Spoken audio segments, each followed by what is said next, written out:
Il y a beaucoup de choses qui peuvent ruiner vos chances de bien faire. Et spécifiquement dans cette vidéo, nous allons parler de l'alcool.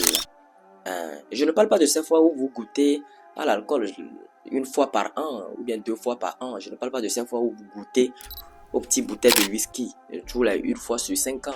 Vous voyez, vous comprenez? Je parle de ceux et celles qui ont un réel penchant pour l'alcool.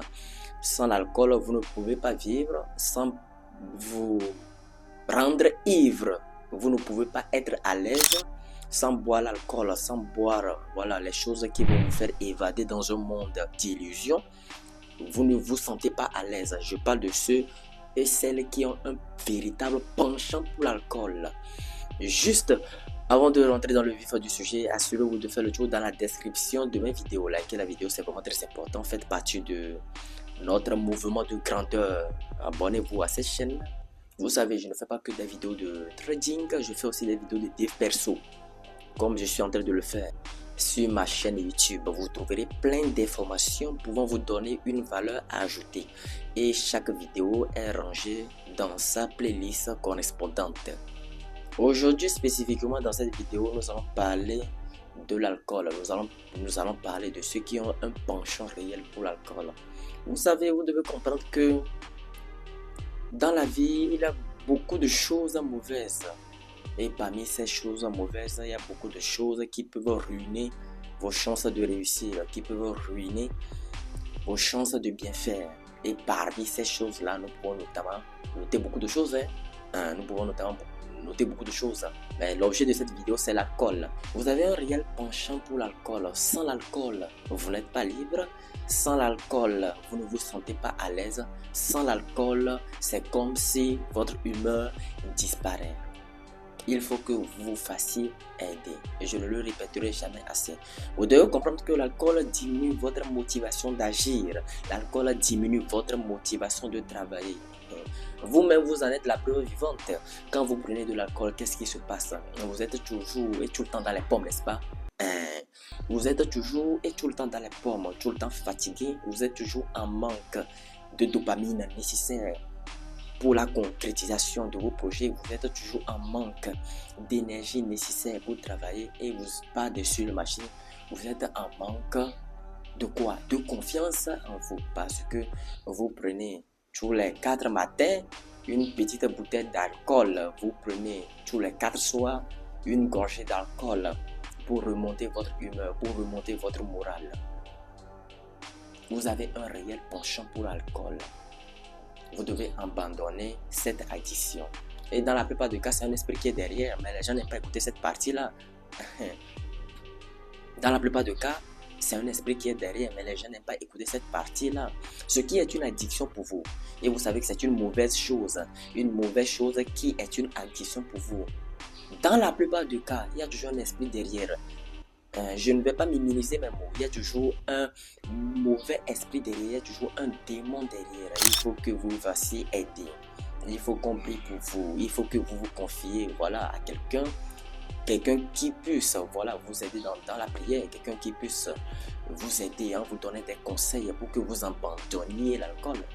C'est de ça qu'il s'agit. Quand vous êtes tout le temps dans les pommes, votre femme n'est pas heureuse de vous ou bien contente de vous. Inversement, quand tu es une femme et que tu es dans les pommes, une femme, tu es une jeune fille talentueuse, tu es une jeune fille, une belle dame, mais tu as un réel penchant pour l'alcool, les hommes ne vont pas t'admirer.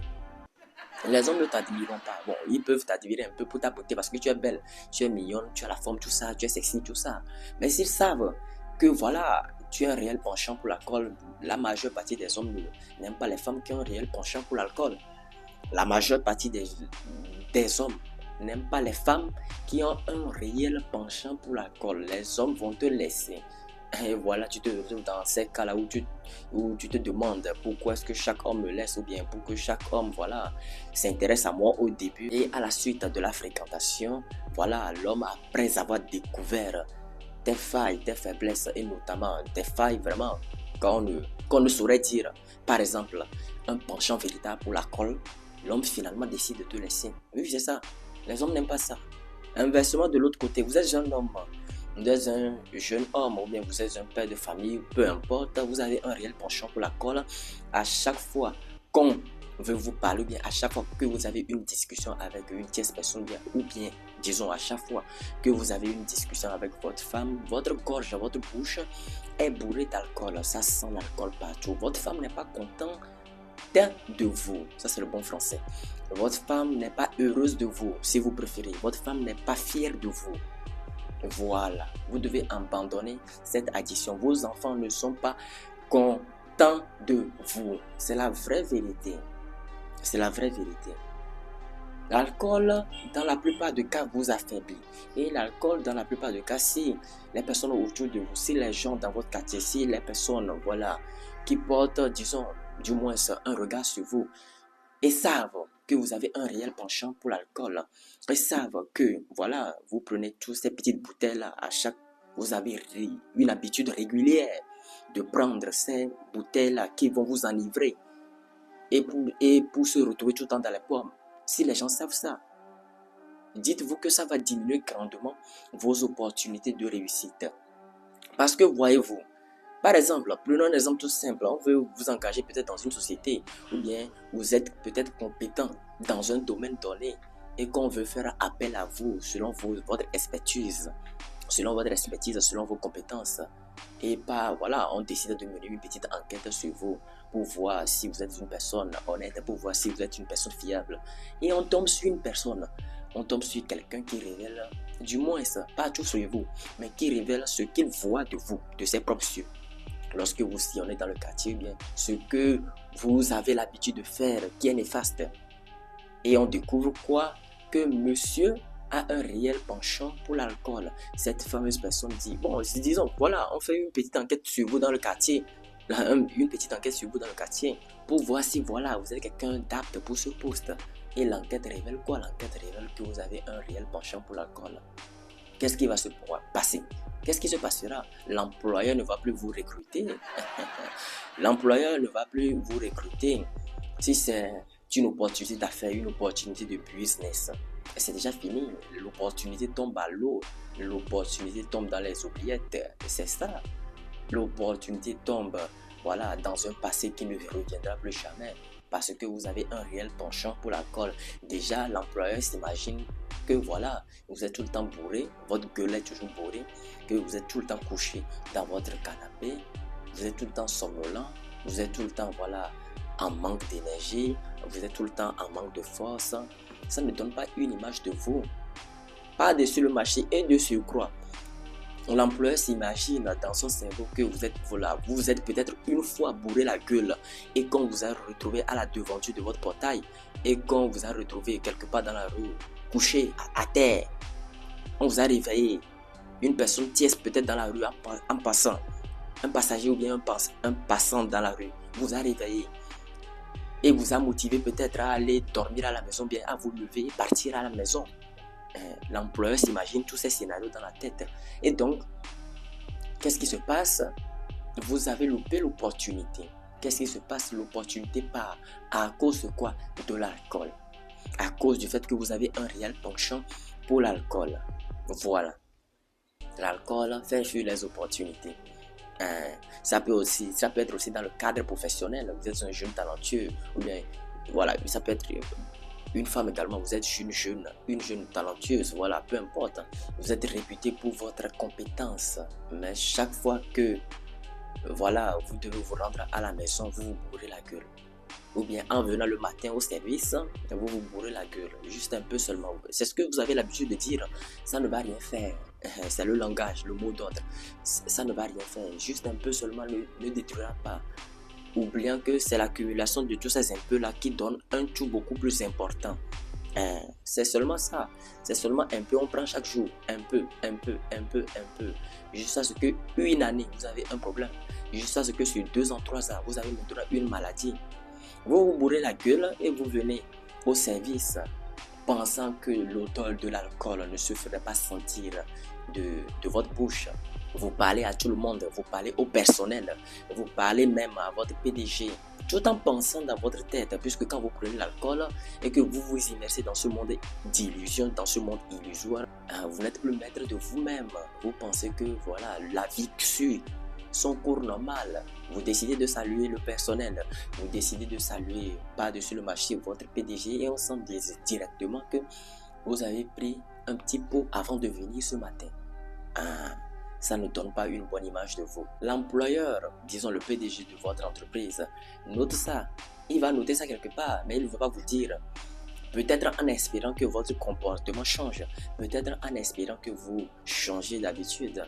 Mais s'il remarque ça une fois, deux fois, trois fois, quatre fois, et surtout sur la durée, s'il n'en peut plus, voilà, on va peut-être vous donner des conseils s'il est vraiment une personne vraiment aimable, vous comprenez. On va vous donner des conseils pour vous faire abandonner cette addiction. Mais s'il n'en peut plus réellement, on va vous licencier pour cause l'alcool, pour cause l'ivrognerie. Voilà comment l'alcool peut détruire vos relations, peut détruire une opportunité et par-dessus le marché de surcroît, vous mettre dans un état de basse réputation. C'est la vraie vérité. Il faut contrôler, il faut contrôler sa manière de boire la boisson. Il faut contrôler sa manière de boire la boisson. Je ne parle pas de ces fois où vous goûtez à l'alcool tous les 2 ans, ou bien tous les 2 fois sur 5 ans. Je parle de ceux et celles qui ont un réel penchant pour l'alcool, pensant que ce n'est pas quelque chose de mauvais. Vous avez aussi un réel penchant pour la cigarette, vous aimez fumer, pensant que ce n'est pas quelque chose de mauvais. Alors que lorsque vous étiez au cours primaire secondaire, si je me rappelais bien, c'est au cours primaire secondaire, on nous avait enseigné ces choses-là. Le professeur en classe vous avait dit que si vous fumez, vous laissez des goudrons dans votre poumon, ce qui va vous donner des maladies plus tard. Votre poumon devient carbonisé, mais vous ne voulez pas écouter. Vous ne voulez pas entendre. Malgré que vous avez reçu ces cours, malgré que vous avez reçu ces leçons, vous pensez que la cigarette est une bonne chose. Et vous vous engouffrez quoi? Dans le mal. Vous êtes content, vous vous engouffrez dans le mal. Généralement, comme j'ai l'habitude de le dire, c'est un démon qui est derrière. C'est un esprit mauvais qui est derrière. Car si on sait que voilà, tu es un fumeur accro, si on sait que voilà, tu es un alcoolique, c'est un alcoolique on dit, n'est-ce pas?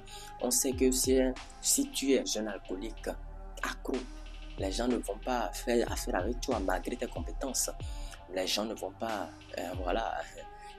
entamer des projets prodigieux avec toi malgré tes compétences, malgré tes prouesses personnelles. Parce qu'on ne sait pas ce qui pourrait se passer à l'avenir. Le projet peut toutefois tomber à l'eau du jour au lendemain à cause de votre mauvaise conduite. Et tout peut partir en vrille du jour au lendemain à cause de votre mauvaise conduite. Vous détruisez vos opportunités de travail, des opportunités de business, vous détruisez par-dessus le marché vos relations, vous êtes toujours en manque de motivation, vous n'avez pas de dopamine nécessaire pour agir, pour passer à l'action parce que vous avez ces addictions-là dans votre vie. Il faut que vous vous débarrassiez de ces ennemis mortels, de ces ennemis qui veulent vous détruire. Il faut que vous vous débarrassiez de ces démons, il faut que vous vous fassiez aider. Cette vidéo n'est pas une condamnation, mais une révélation sur quelques vérités données. C'est juste une petite révélation sur quelques vérités données. Dans la majeure partie des cas, vous savez ces vérités-là, vous le savez, mais vous persistez dans le mal, vous vous obstinez à vous engouffrer dans le mal, pensant que ça ne va rien faire. Et j'ai l'habitude de dire que c'est parce que vous n'avez pas les tonnes de connaissances bien accumulées dans votre cerveau. C'est parce que vous avez le rachitisme de l'esprit. Pourquoi est-ce que je dis ça? Parce qu'il y a certaines délivrances qui interviennent automatiquement dans votre vie. Si vous avez une hauteur de connaissances donnée, si vous avez un bagage intellectuel donné, tout ça parce que vous n'avez pas lu les livres de développement personnel, tout ça parce que vous n'êtes pas un passionné de lecture, vous n'avez pas descendu les pages de Napoléon Hill, vous n'avez pas descendu les pages de James Clear, de Charles Duhigg, ou de Charles Duhigg, qui parlent des habitudes, qui parlent du pouvoir des habitudes. Vous n'avez pas descendu l'effet cumulé de Darren Hardy. Voilà. Si vous avez un niveau de connaissance élevé, ce sont les vérités qui vous sont révélées au grand jour. La Bible disait que vous connaîtrez la vérité et la vérité vous affranchira. C'est ça, non? La Bible disait que vous connaîtrez la vérité et la vérité vous affranchira. Vous aurez beaucoup de connaissances et beaucoup de connaissances vous affranchiront. Mais c'est tout simplement ça. Vous affranchiront, autrement dit, vous apporteront une lumière, vous apporteront une lucidité, feront en sorte que vous allez de vous-même abandonner certaines choses. Si vous décidez de ne pas connaître la vérité, vous resterez toujours au même niveau. Vous ne ferez pas vous ne ferez pas un progrès ou bien de pas vers l'apprentissage. Vous ne serez pas fort. Vous allez toujours vous immiscer dans la même bêtise, faisant la même chose donnée et attendant de nouveaux résultats, sachant que ça ne se passe pas ainsi. Vous comprenez? Cette vidéo n'est pas une condamnation. Je ne vous condamne pas dans cette vidéo. Je suis en train de vous révéler, comme les gens l'ont fait avant moi. Je suis en train de vous révéler que vous devez abandonner encore une fois le fait d'abandonner, pas encore une fois, d'abandonner pour de bon et pour toujours. Le fait de prendre de l'alcool et que vous êtes excessivement ivre. Le fait de fumer, ça détruit votre organisme. Vous devez abandonner ces addictions. Mais ceux qui disent la vérité comme moi, vous ne les appréciez pas trop parce qu'ils touchent au point sensible que vous n'aimez pas écouter. Mais ce que je dis, ça n'en demeure pas moins que c'est la vérité. Ça n'en demeure pas moins que c'est la vérité. Autrement dit, c'est toujours la vérité. Il faut que vous vous fassiez aider. Il faut qu'on prie pour vous.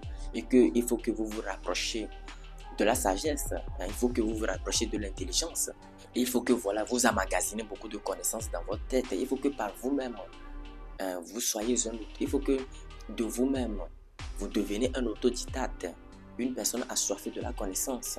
Plus vous vous approcherez de la vérité, plus cette vérité sera une lumière, un éclat qui éblouira votre œil, qui éblouira votre manière de penser, qui éblouira votre vision.